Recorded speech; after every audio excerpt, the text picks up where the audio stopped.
Ever since I started my work in politics, I have heard stories and rumors of something sinister happening in South Africa. I was regularly sent images and videos claiming there was a white genocide going on right now.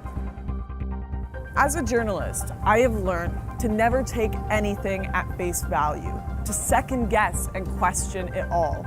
But I also believe that there is never smoke without fire. This is what makes South Africa so intriguing, because depending on your outlook, it is either a paragon of multiculturalism and social justice, or a powder keg with a genocide against the white population ready to erupt into an all-out race war.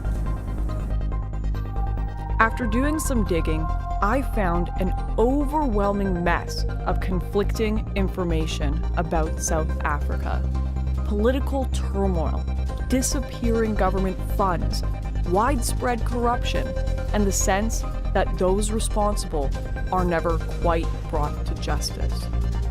I found stories about the most gruesome murders imaginable with almost no statistical proof of their existence. I tried to put the pieces together, but there were just too many missing.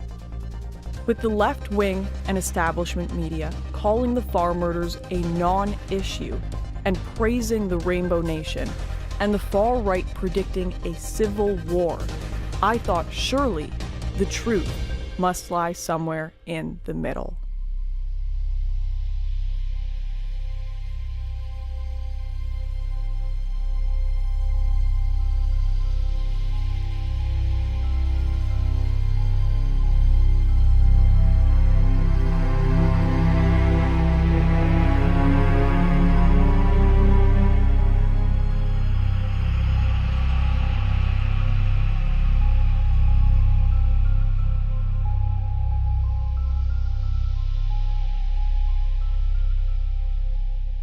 To understand South Africa today, we have to understand South Africa then, 366 years ago to be precise, when the wheels of history were set in motion.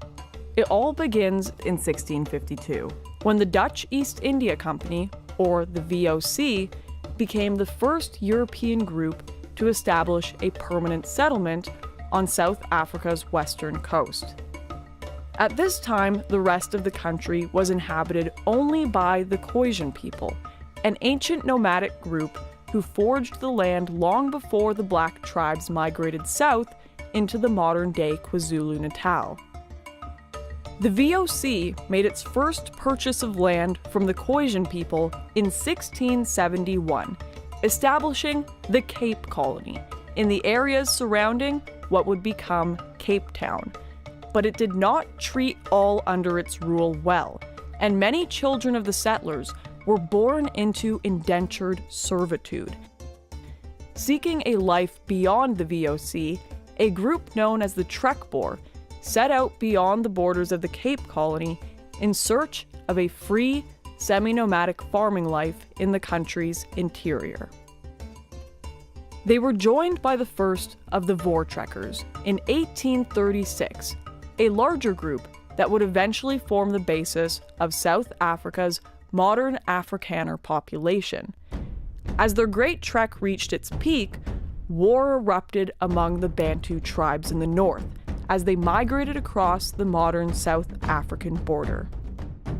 In 1816, a king named Shaka ascended to the Zulu throne.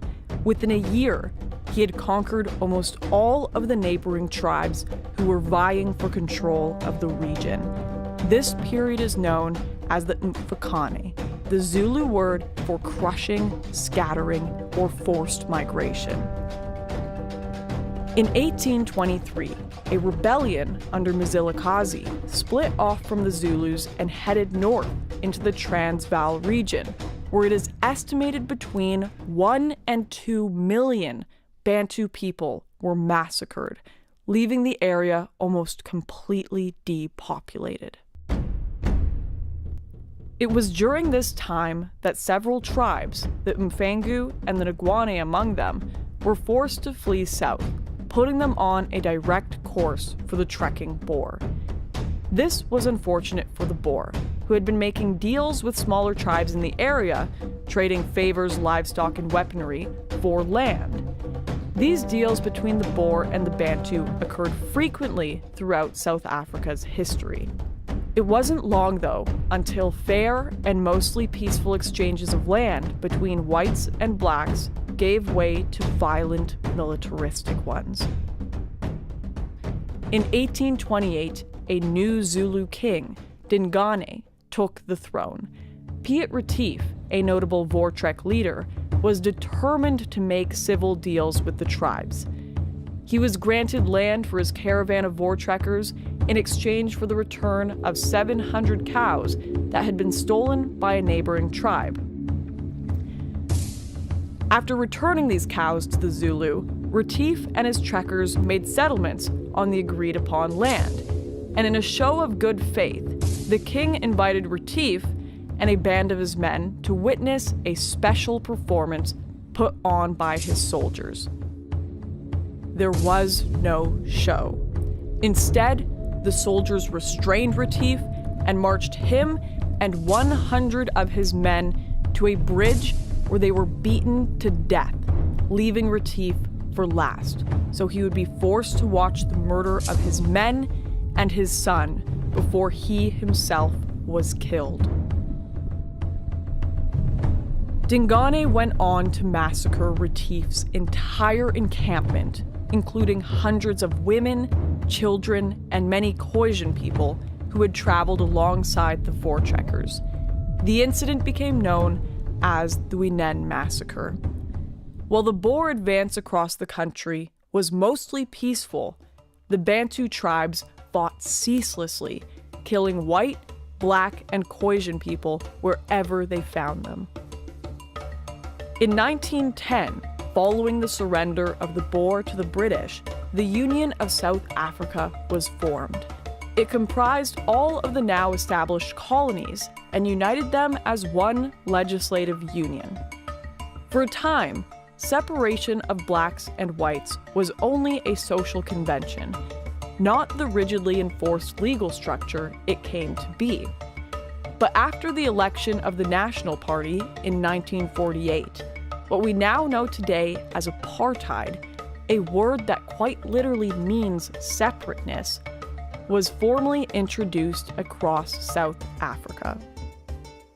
A slew of new laws, including bans on mixed-race marriages and the Population Registration Act, which required people to register as black, white, colored, or Indian, were all introduced. And many of the descendants of the Bantu tribes were moved to the Bantustan areas, known today as the Black Tribal Homelands. In all aspects of life, blacks and whites became separated, often almost entirely. In the 1970s and 80s, apartheid became the focus of a global pushback. The UN brought sanctions, while internal resistance to apartheid began to find greater support. In the face of both peaceful and violent resistance, the National Party began a brutal crackdown. The crackdown only radicalized South Africa's anti-apartheid activists even further. In 1961, Nelson Mandela, then a member of the South African Communist Party, co-founded the Spear of the Nation, the armed wing of the African National Congress that rules the country today. The group, often abbreviated to MK, publicly announced its existence with 57 bombings on one day. Ultimately, with the help of the CIA, Mandela was arrested and spent the next 27 years in prison. During this time, the resistance to apartheid only became more radical. In 1986, Mandela's wife Winnie publicly endorsed the new trend of necklacing, a form of execution used against blacks thought to be collaborating with the government. They would be forced to wear a rubber tire filled with petrol around their chest or necks before being set ablaze. Eventually, following international pressure and the fear of a race-based civil war, the National Party released Mandela and entered into negotiations with the African National Congress, formally ending apartheid in 1991. 3 years later, Mandela led the party to victory in South Africa's first multiracial election, securing his presidency and bringing about a new constitution, emphasizing racial reconciliation. South Africa is a young democracy, and the country still faces great obstacles, like deciding who has the right to parts of land still owned by the Afrikaner minority, something that has come to be known as the land issue, and which is tied closely to attacks on farmers. It is this divided South Africa that I am stepping into today.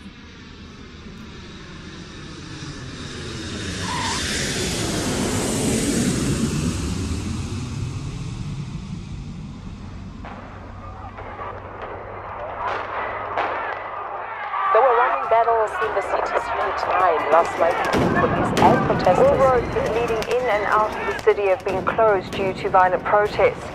Shops have been looted and roads have been closed. Within hours of touching down in South Africa, I saw protests and rioting across the nation plastered on every TV screen. But there were hardly enough news channels to encompass even a fraction of the true chaos. As we drove from the airport, my guide told me that protesters had burned down the town hall. He said this happened every day, but every day was an understatement. While simply in transit to our next filming location, we drove past a nature reserve that was still ablaze. It was intense as I realized this was my first real glimpse of South Africa. But little did I know at the time, this burning building was only a mild symptom of a much deeper issue that plagued the nation.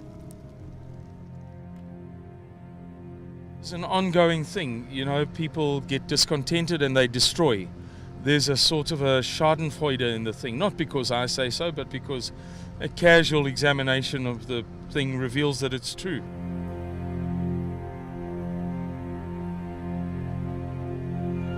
There has been, for many years, going back to apartheid, but currently too, a habit of burning down schools if the children are discontented with the headmaster, for example.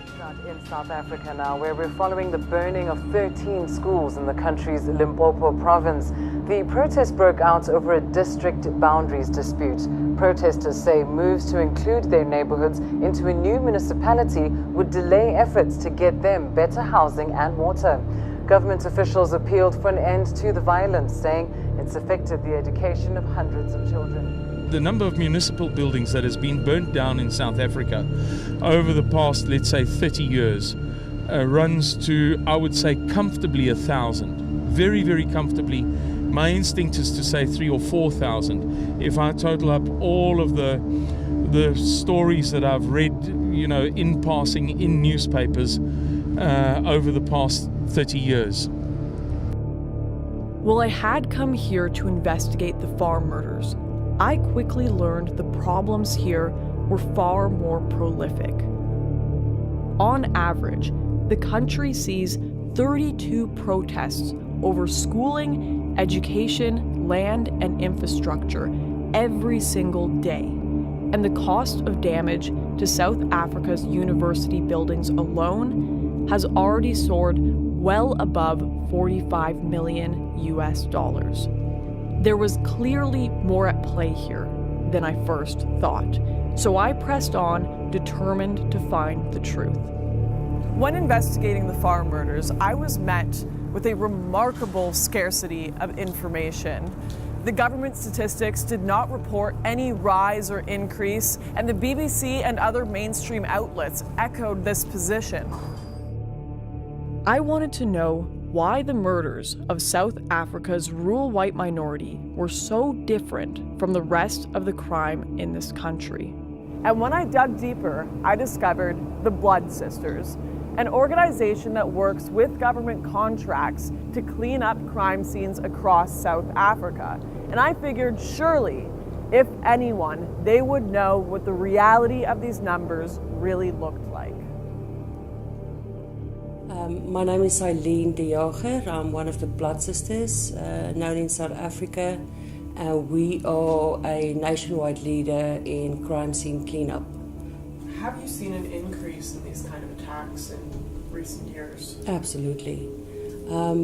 18 years ago when we started this business, there was attacks. According to our knowledge and what we experienced, they started weekly. We would get one call a week to come and assist at either farm attack or farm murder. Now it's daily. It's definitely daily. It's increased unbelievably. Between 2012 and 2016, the attacks on smallholding farms or properties deemed as a farm or an area non-residential has increased by an average of 72.9%. The figures that I've just given you is according to our statistics. Government statistics will differ. I don't suppose you can tell us much about why that is. We don't... I don't work closely with them because we don't do every scene. But their figures are funnily enough lower than ours. I don't have a particular reason for that. I don't wish to divulge on that. Okay. This was the first time on camera a qualified government associate had confirmed my worst fears. Not only are the farm murders real, the genuine numbers are much higher than we imagined. But I wanted to know more. In a country that already has extensive murder rates, why are these so much worse? Farm murders are one of the most gruesome kind of crime scenes that we have to deal with, especially, in South Africa. Farm murders are intentional. It's not robberies. It's intention. The intention of the attackers is, according to us and what we've seen, is to kill. It's been classified, especially on the crime stats as well, that it's attacks or robberies, burglaries. But because there is no statistic for farm murders currently in South Africa, the brutality of the farm murders in South Africa is undescribable. We found pieces of nails being pulled out. We found hands being removed from bodies. We found people raped, murdered, brutally murdered, babies, children, the farmers trying to protect their families, and there's just no stopping. The farm murders are brutal.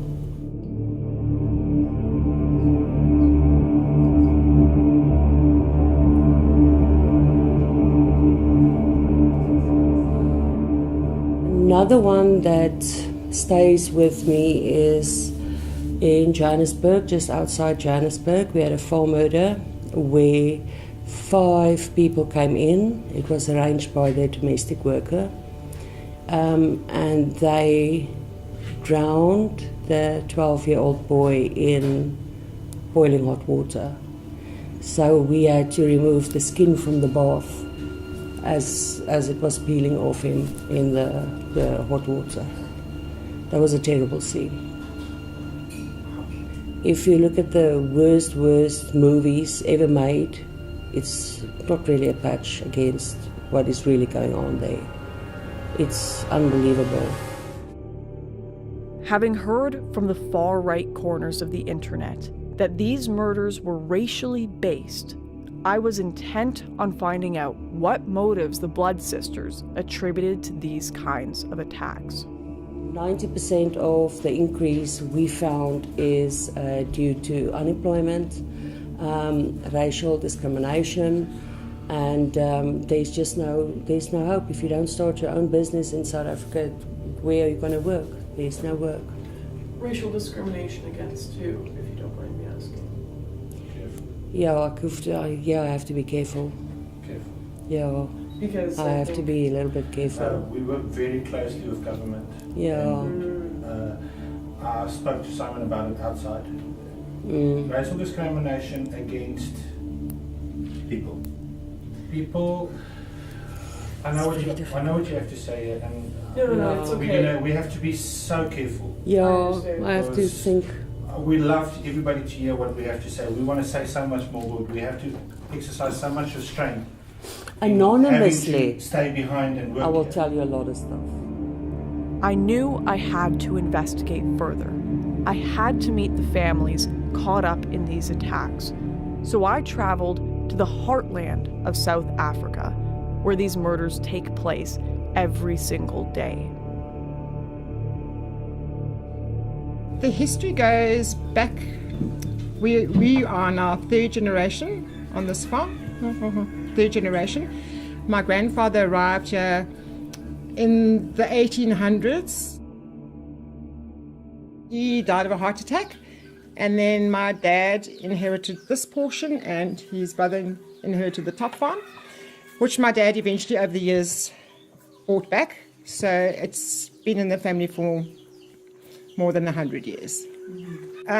Myself and my 3 siblings grew up here, went to school in Graafnet, which I'm sure you came through, and then went to study in Cape Town, and yeah, it was always our dream to come back, and it was always the intention to come back, not under these circumstances though. My dad was living alone, my mum was in an Alzheimer's home, so this is quite hard.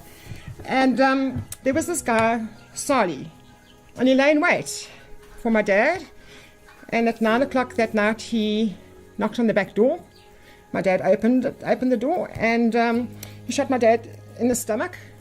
My dad managed to get to the phone to phone my aunt, and then he phoned the neighbour and said, "Listen, I've been shot." And the neighbour could hear the rest of the gunshots, and then the phone went dead. There were 8 shots.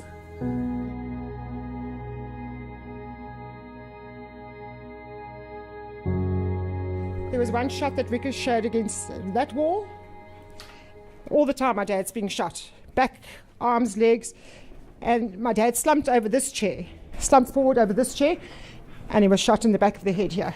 Just execution style. In the back of the head. So it was 8. They found 8 cartridges. But 6. He was shot 6 times. Who came and found him here? My aunt. And friends of theirs. And there were 4 farmers. One of the people that were here on the scene was studying to be a doctor. They tried CPR, but he was dead by the time they got here. He'd already succumbed to his injuries. Yeah, so this is where my dad died. He was killed. Okay. I know, for what, you know, for what? He was a good man. He was an awesome man. And to shoot somebody 6 times, execution style.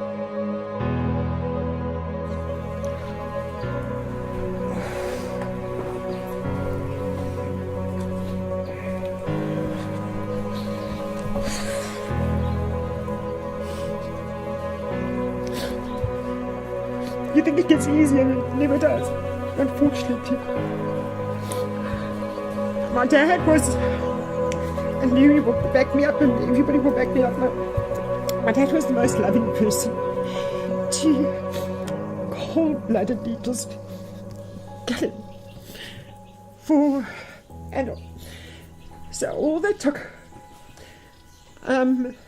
about 20,000 rand in the safe. They took that, helped themselves to food in the fridge, and then hit the road, and then bumped into, or saw all the farmers arriving, and ran. And they spent the night, the 2 of them, at one of the farms, and got back to Aberdeen. And by Saturday morning, the farmers had caught both of them. The farmers, not the police. The farmers. It was a tip-off. and the farmers caught them, and eventually the police apprehended him. So were these people brought to justice? He got 15 years. 15 years. So, you know, if with these 15 years, he can sit for six years and he'll come back. And he'll probably come and kill us or kill another farmer because he knows how easy it is, that he's got away with it. But no remorse whatsoever. Nothing. He spun so many stories in court that the judge eventually just said, rather keep quiet because I don't believe you. So justice hasn't been served yet. Listening to Janine's story, standing in the exact spot it had happened, was intensely uncomfortable. But it would not be the only sobering story I heard that day. Just hours after sitting with Janine, and only 50 miles away, we entered the farm of another family who had been tormented by the nation's growing crime wave. The Haas family have had to go to extraordinary measures to protect their family after their father was shot in the face during an attack at their home. I woke up one morning and heard a terrible noise. My son and my little daughter were in the house, and I don't know why, but I just screamed. It happened so fast. I ran to my bedroom window and I just saw people jumping over the wall, and it was already over. I went outside and I saw the blood. Only then did I realise my husband had been shot.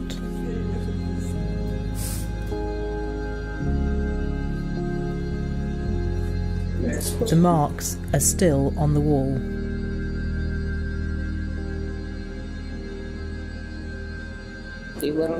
You hear about this every day. There's not a week that goes by without a farm attack. My husband survived the attack, but others are not as lucky as us. Seeing the scars and the impact watching this attack unfold at their home has had on this family brought the situation in South Africa into sharp focus for me. And the security measures, the electric fences, the thermal cameras, as well as a closet stocked with guns and weaponry, now serve as a daily reminder of what happened here for a family that is already struggling to heal.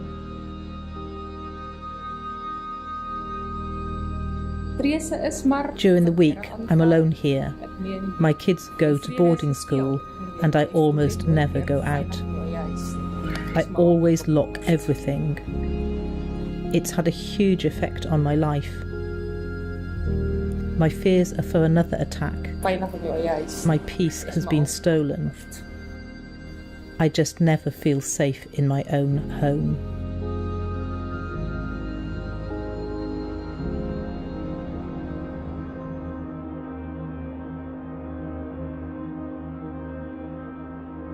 Outside the charmed world of rich and famous influencers who paint a story of security and prosperity from within their gated communities in Johannesburg and Cape Town, it seemed everywhere in South Africa there was a story of tragedy and bloodshed to be told.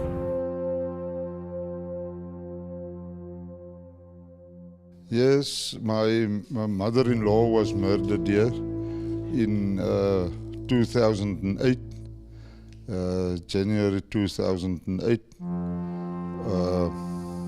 They had strangled her and with a belt of her,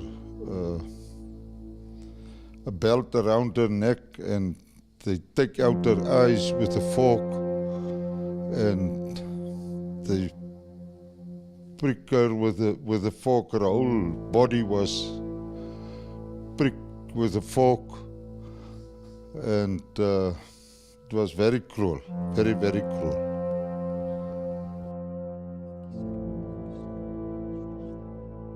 You see, the problem is I will never go back and buy a farm there. I will not.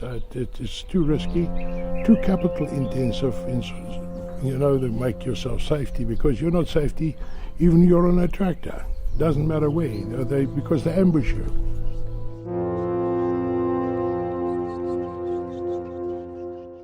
I'm not scared. I'm not scared for that, but if I know to do something better, I would rather do something better.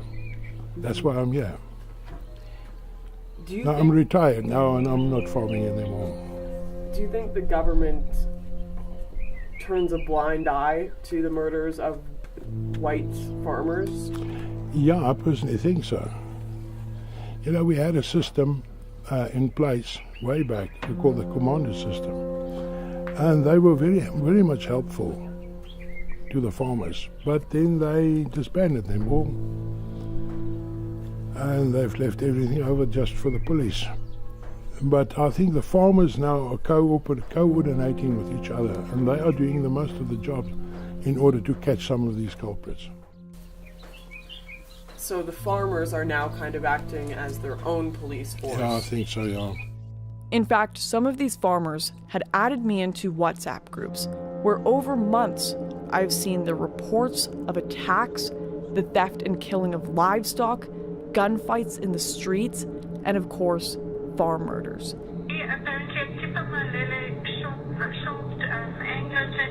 people lying all over being shot with AK-47s.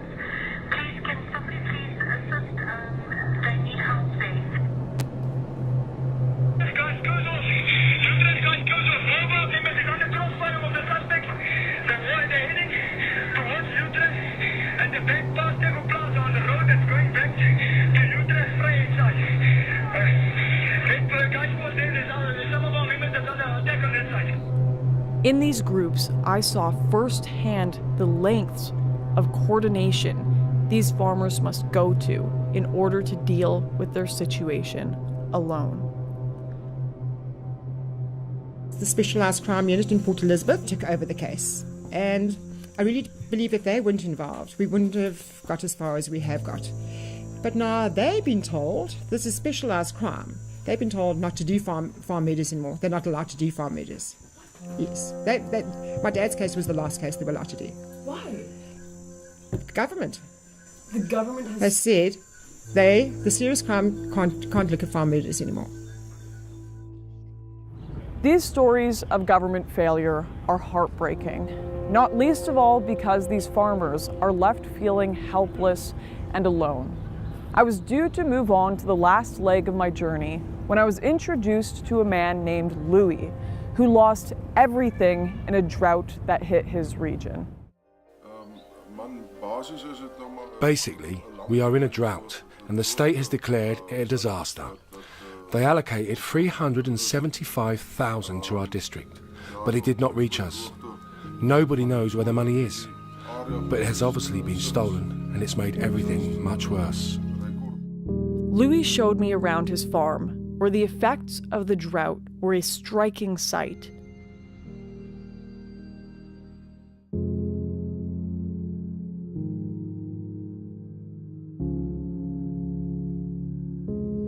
I can't afford to pump the water out of the ground anymore. It has gotten me into massive debt. It's no longer even affordable to run my machinery, pump the water, or go to the wholesaler and buy the basic ingredients to feed my cattle and maintain the farms.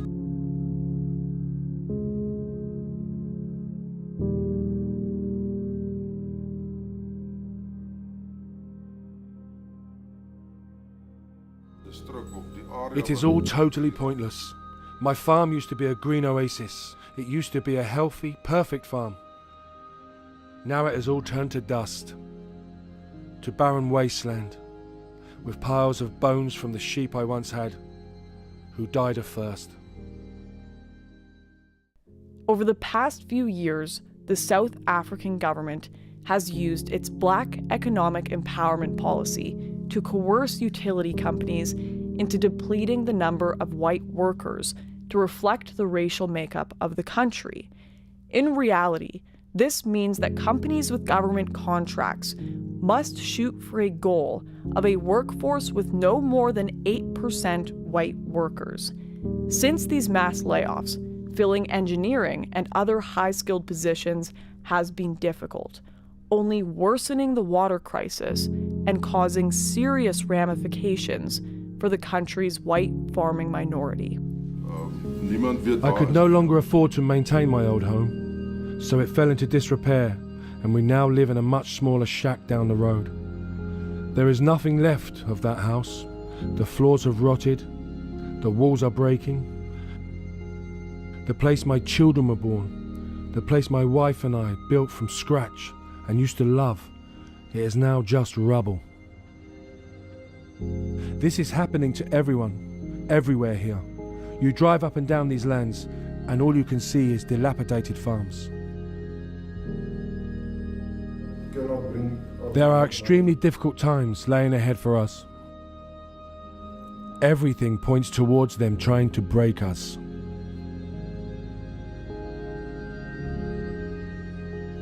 In a nation so dependent on these farms for its food and for some of its major exports like Angora mohair, it's hard to believe the government is doing so little to help, or worse, as some are speculating, purposely withholding aid as they battle with farmers for the land. The whole objective of the government is to make it very difficult economically. Through fuel and property taxes, they are overtaxing us on everything. Like everyone in South Africa, our lives are turning to ruin, and they are doing it to us on purpose. The government here feel nothing for us. They want us starving or dead. It is a strategy they have been working on for years. It's hard, working here every day, knowing they are going to chase you out in 6 months. The government even said openly they are going to take our land.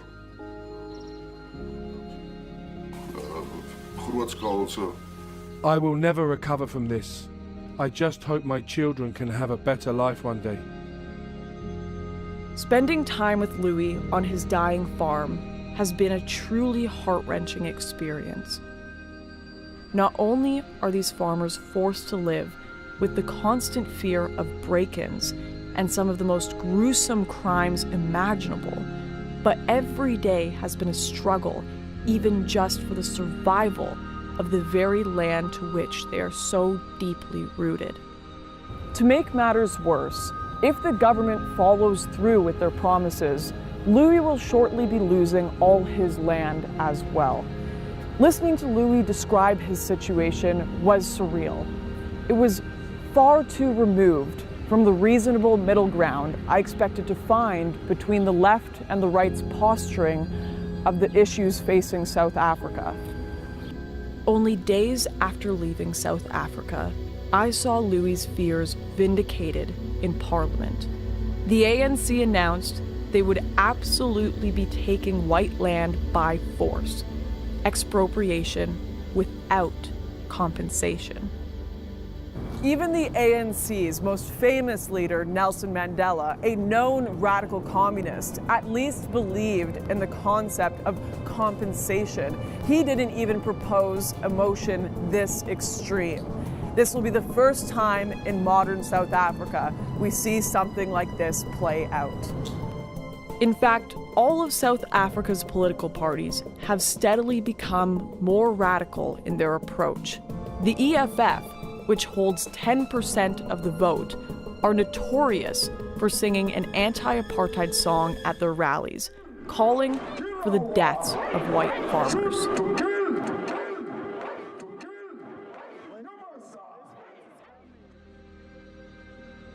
The situation has now become so dire that nations like Australia have begun considering giving refugee status to white farmers, while others within South Africa hold mass protests before the plasmoord, the Afrikaans word for farm murders, reaches a point of no return. I began to wonder if the remoteness of their farms simply made these farmers an easy target, or if other white South Africans faced the same problem. So I met with Liz, a businesswoman with a successful paintball field and shop near Port Elizabeth. I've probably had over 100 break-ins at my business in the last 10 years. I've been in 2 armed robberies at my work, so as we were closing, guys just roll in and basically pull out a gun and take all your stuff. In one of the armed robberies, one of the guys was beating me with a metal pipe over my head, so that like you just shut up and be quiet and like just subdue any they basically just don't tell you to be quiet, they just make you be quiet.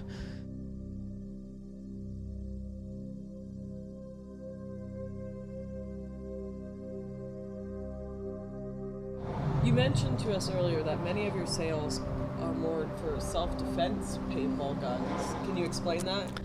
Basically, a lot of people are getting robbed these days at their homes and at their work, and they buy paintball guns with solid balls and pepper balls because it's a non-lethal defense form. You don't need a license. Getting a gun license in South Africa is very time-consuming, very costly, and you're not guaranteed that you're actually going to get a license.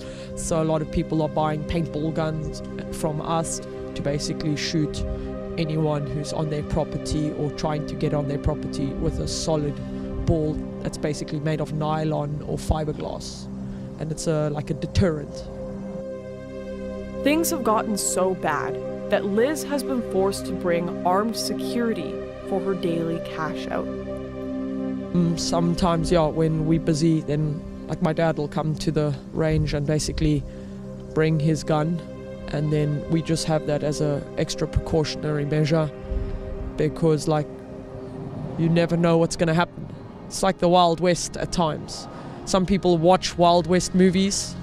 There's days where you feel like you're in your own Wild West movie in Africa.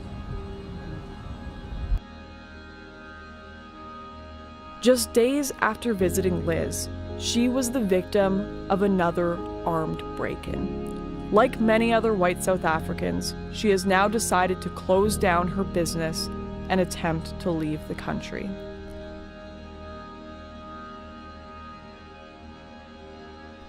South Africa's white population has fallen by 23,000 in the last year, and with the recent surge in murders and the announcement of land expropriation, that number is expected to skyrocket before the end of 2018.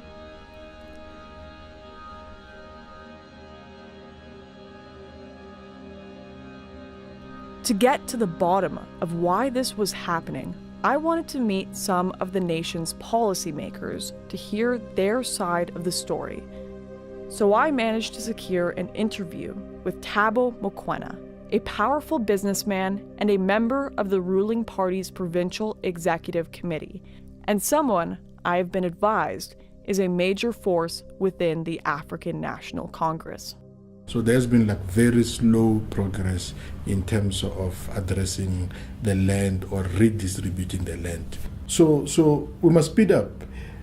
And it's not the question that government does not have money for compensation or there is no money for compensation in the system. I think it's just part of the problem is that the bureaucracy is way too slow and then it undermines, the good objective. So you need to have like cutthroat departments that understand the agency and the plight of the people. When they are required to do their work, they must do it. Are things leaning more towards with or without compensation? I don't know, I'm just curious. Yeah. Look, the decision that has been taken, it's without compensation. There's nothing that government can do that is illegal to the farmers. Neither there is nothing that the farmers can refuse, which is law. So they don't have much options. It is not the intention of the ANC to go and grab the land illegally and then that type of thing. No. We will do it within the prescripts of the laws of this particular country. And then if it means that the laws of this country are not adequate to address that, the first thing to do is to introduce the new laws that allows us to be able to. But once it's law, no farmer, no person that can come and say that I am going to disobey this law. No, do it at your own peril. This seems to be the official party line. Don't worry, everything is fine. Ignore, cover up, and don't mention it. But former financial advisor to the ANC turned political activist Simon Roach has spoken out against this approach in recent years. Our economy is imploding. The value of our currency has deteriorated dramatically, almost unbelievably. We've been downgraded to junk status. We have an official unemployment rate of about 38%, just over 38%, but an unofficial, in other words, the non-government sources say that it is certainly 50%. We have about 16.3 million, in fact 16.3 million people on social grants and an income tax base of 3.1 million people. Taken together, these are the reasons we believe there will be a civil war. And I'd like to add a final anecdote. We recently had a protest in South Africa against farm murders. The protest was called Black Monday. And afterwards our Minister of Defence said that if whites stage another such protest, they will bring a civil war upon themselves. They will provoke a genocide. Like the wider situation in South Africa, my conversation with Thabo quickly became messy and confusing, something I began to believe was a tactic to avoid confronting the reality of the situation. The implications of this tactic became increasingly concerning throughout my trip. To simply ignore racial tensions, economic and energy crises, and of course the farm murders seemed shockingly irresponsible as the evidence on the ground continued to mount. It was at this point that I discovered another phenomenon sweeping the country: white squatter camps. So I went to one such site to investigate it for myself.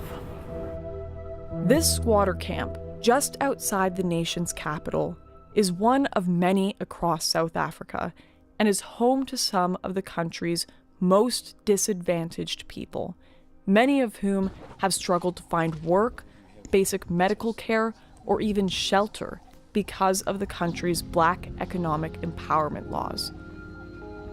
It is built on the site of an old dumping ground and is home to around 60 people, most of whom are children. We're okay to film? Yeah. Yeah? Okay. All right, this is Donnie. He's going to be your tour guide. Hi, Donnie. Nice to meet you. Yeah, well, the place is about people that haven't got place to stay, that stays on the street. So we help them, and there's some of the people that is coming in that's got drug problems and all that. We help them with it, and especially women that is abused with children, and we help them with that. That is what we are doing here. So, and from the public side outside, we don't get any support. So the men here, we are working. We love to do it because, especially women and children, they don't get any support from the government. They don't get support. And we haven't got power or lights, electricity we haven't got here. That's why we got water, but Kobus is supporting us with the water, so he's paying that damages out of his pocket. Could you tell us, just in simple terms, why this is here? Because there's no help for whites in South Africa, not so all, nothing. So our whites land on the streets, they ran to squatter camps because they know there's food and clothes. That's why I started it. Who builds these houses? You guys do? Ourselves. Yeah. We do it ourselves. We do it ourselves. There's this one guy staying here. Look at this room. One guy. So without this place open, where would these kids be? They will be on the streets. Or they will be in foster, or they will be in somebody else's care. The government doesn't have a whole lot of programs? No, nothing. Well, there are poor people of all races in South Africa. People here are often refused help based solely on their race. Miss Grace, the de facto mother of the camp, told me how one resident was refused treatment at a hospital because of the color of his skin, while children in the camp were refused places at a local school for the same reason. There's nothing. There's I think in 2001, it was stipulated from the government, no support to any whites whatsoever. No aid, nothing. Why couldn't you go to one of the hostels that the government has set up? Because of the skin color. Yeah, and yeah, it's not well. We just help white people, yeah, because there's no other place that does it. You know, if you go to there's many places I know, Jesus Disciples, Manger, those places they take blacks and they put the whites out.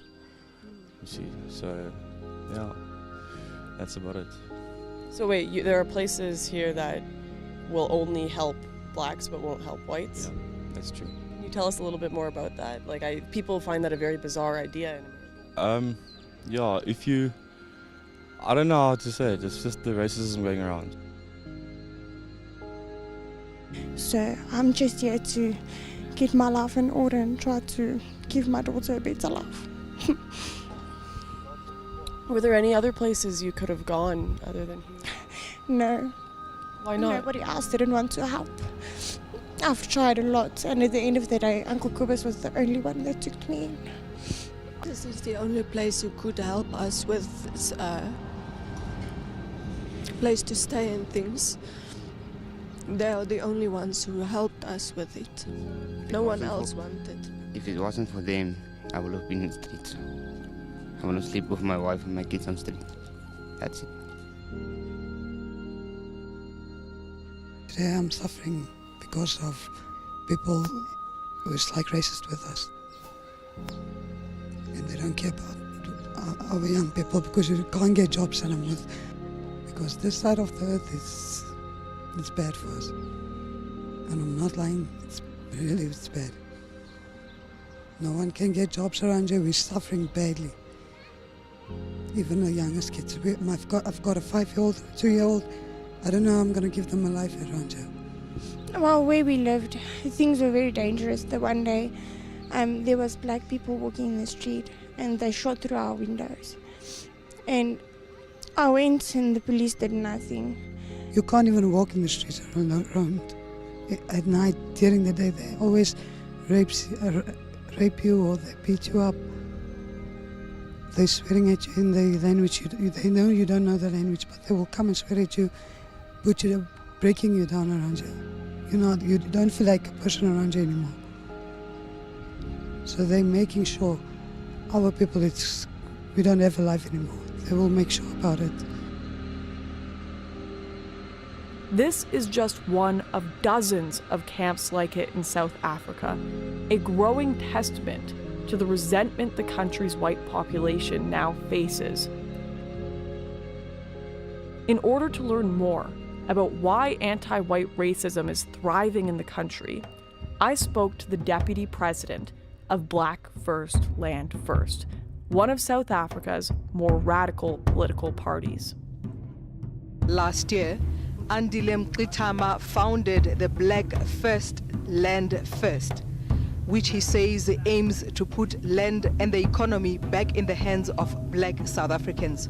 BLF is taking...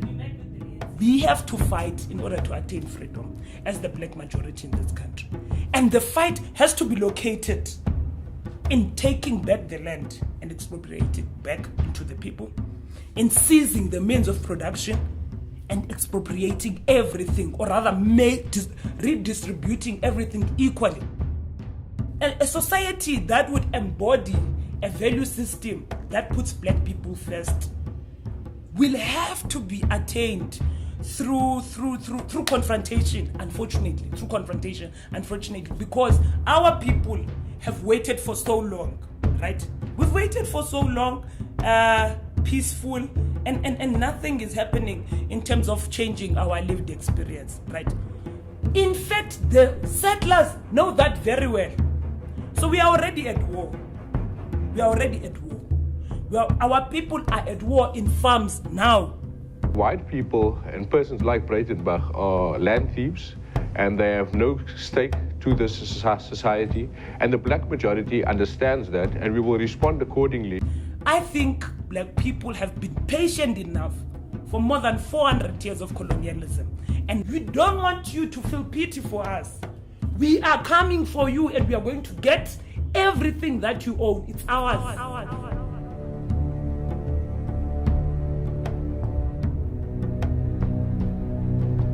During my trip, I was worried to see views like these so readily accepted and even celebrated on television and in the print media, particularly given the truth of the history of the Boer people. But is there a solution? I've been told about a remote town with virtually no crime, where the people are content to be separate from the rest of the country. They even have their own currency.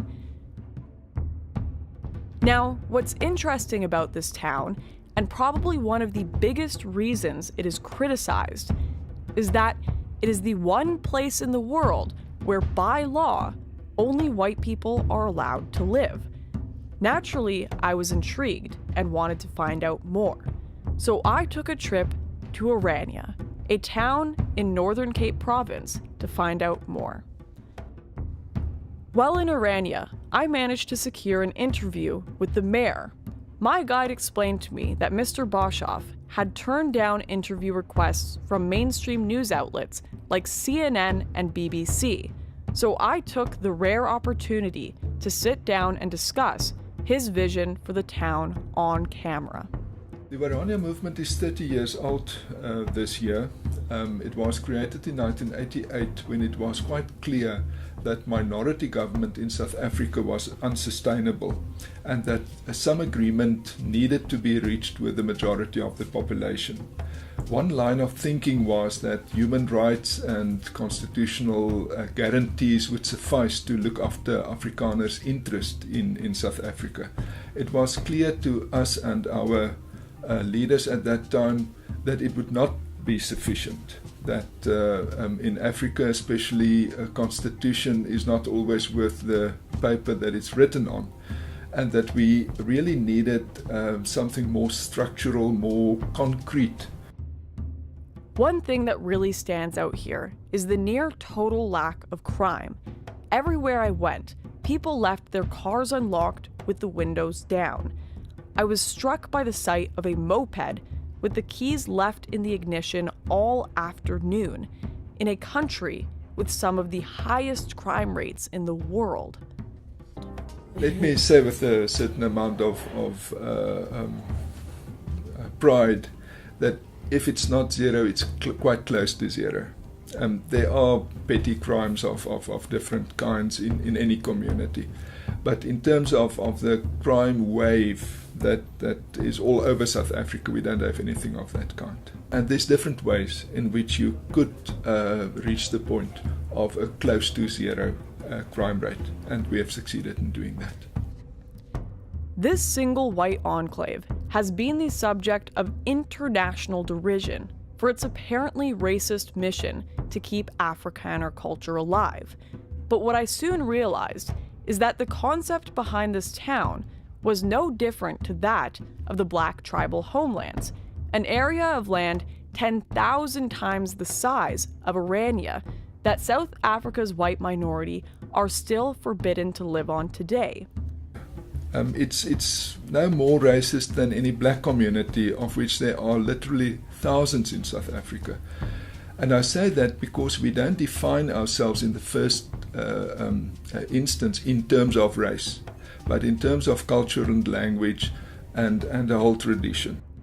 To people in the West, this town may seem bizarre, but it's clear that like many other places in South Africa, and indeed the world, the people of Orania consider the threat to their culture great enough to take extraordinary steps to ensure its survival. Orania movement members are more than 5,000 at the moment. So it's small, it's relatively small, but nonetheless, we've created a kind of alternative that is ready to grow. I was certainly struck by the sense of peace in Orania, something which stood in stark contrast to many of the other towns I visited while in South Africa. Orania is just one potential solution to this crisis, and for the people living there, it seems to be working. On and off camera, many people, both black and white, did suggest segregation as a potential solution to this crisis. And even more worrying is the growing number of people preparing for a race-based civil war if another solution cannot be found. Simon is now one of the senior members of the Sightlanders, the world's largest non-state civil defense force, a network of around 200,000 members who believe a civil war is coming, and their only option is to be prepared. Simon invited me to the home of one of its members to take a look at the kind of preparations these people are making. Okay, so these are the preparations of the Erasmus family, which includes a hydroponic system to be taken with them in their vehicles in the event of a civil war, a nationwide anarchy crisis. And these will be laid in their vehicles and taken down so that they can start crops from scratch in any remote area as long as there's water. So they have five cars in their clan, you could say, and then they have that truck that will carry a whole lot of stuff. When they move out, they're building a sort of canopy for the truck for refugees that they will pick up. It's obviously just in the early stages. That's a dryer for all the veggies. You can even dry meat inside it, you know, and prepare that food. You know, that can keep us 2-3 years, definitely. The family doesn't use it for its day-to-day use. It's specifically a preparation for a nationwide anarchy situation. The scale and thoroughness of these preparations would make you think the apocalypse is just around the corner, but Simon assured me that these were only the preparations of one of thousands of others across the country prepping in the same way. In fact, every year the Sightlanders hold a huge evacuation drill where different groups from across South Africa carry out a complex run-through of their plan for when civil war breaks out, something they believe is inevitable. All this talk of civil war seemed extreme, so I asked Simon how he thought South Africa could go down such a dark path. I think, Lauren, that it would be a very spontaneous, sudden thing, for the simple reason that South Africa is a bubbling cauldron at the moment. You have seen across South Africa these spontaneous events where people run into a bunch of H&M stores and smash them down. You've seen for yourself this very morning. We arrived on the scene a very short while after a nature conservation facility had been burnt to the ground by disgruntled neighbors. Perhaps it was people who felt that they were owed more jobs or something. We don't know. These things happen so quickly, and so many people are embittered at the moment. Our government is woefully unable to provide modest governance. The Sightlanders have been criticized by mainstream politicians and media alike for their dramatic approach in dealing with the country's problems. But as the crime wave deepens, and the government's anti-white rhetoric is now being realized in legislation to take white land, I have to wonder, if we were in their shoes, would we be compelled to act in the same way? And could the Sightlanders be preparing for what is becoming an ever more realistic bloody future in South Africa? What I found most striking about their preparations was that we did not uncover a mass amount of weapons or offensive materials. Instead, we came upon first aid kits, a hydroponic system, and plenty of survival equipment. In fact, every year the Sightlanders hold a huge evacuation drill where different groups across South Africa carry out a complex run-through of their plan for when civil war breaks out, something they believe is inevitable. Lauren, Sightlanders organization is the first line and the last line of defense in the event that our worst fears are realized and a race-based civil war engulfs South Africa.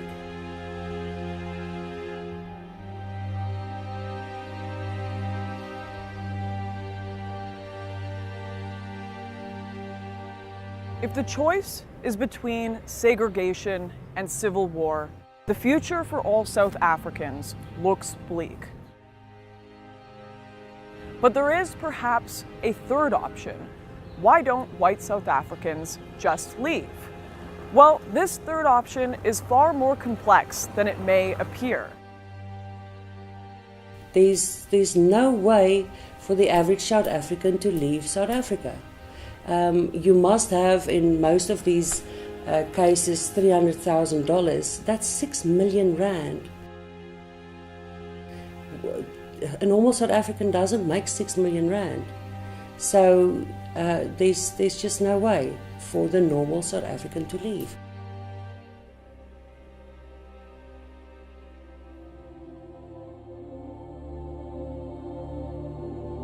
The Afrikaner people are not recent migrants. Their South African roots date back hundreds of years. They have evolved their own language, their own culture, and are living on land that their families have farmed for generations. Land that was not stolen. I don't blame those that want to stay. There's something biblical about South Africa. You can feel it in the air. Their history lives in the very soil they work every single day, and many will not be convinced to leave it so easily. Beyond this, for those who do wish to leave South Africa, the process and costs have made it nearly impossible for the most vulnerable to travel beyond its borders. If I can get a chance, I will go. If I can get a better life that side of the seas, I will go. Me and my 2 kids, I need a life to make for them. Because my life is ruined because I don't have a job, there's nothing out there. I want something to happen for them. Because they're still young, I need to get it for them to have a life. Because if they don't have a life, what is going to happen? The blacks is going to kill my kids. There was rumors around here.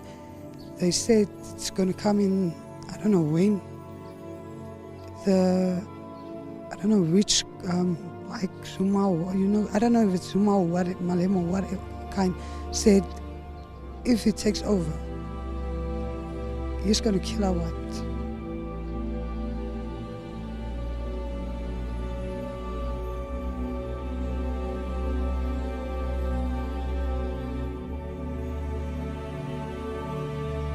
Despite having never seen anything quite so beautiful as the stars in the South African night sky or the vast landscapes of the farmlands, I was relieved to come back home. It's no life to live, putting your children to bed behind gated doors and cell block windows. Having to sleep with pepper spray under your pillow or a gun on your nightstand.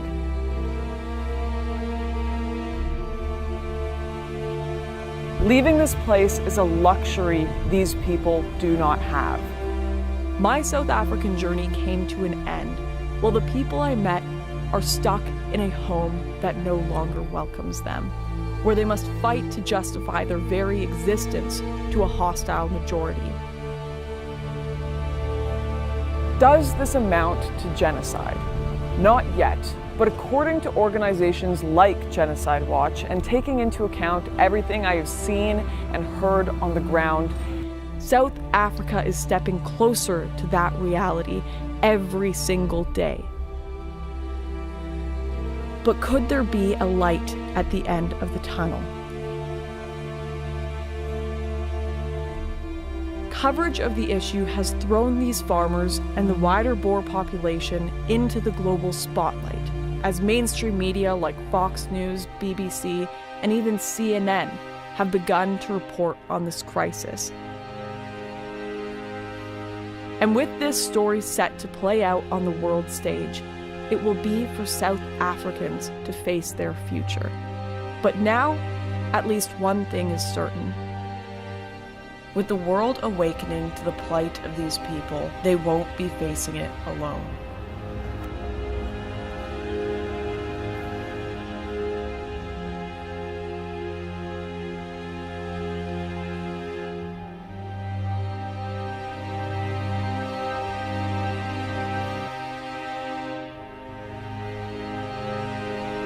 You never know what's going to happen. It's like the Wild West at times.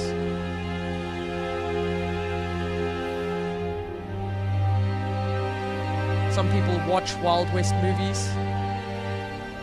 There's days where you feel like you're in your own Wild West movie.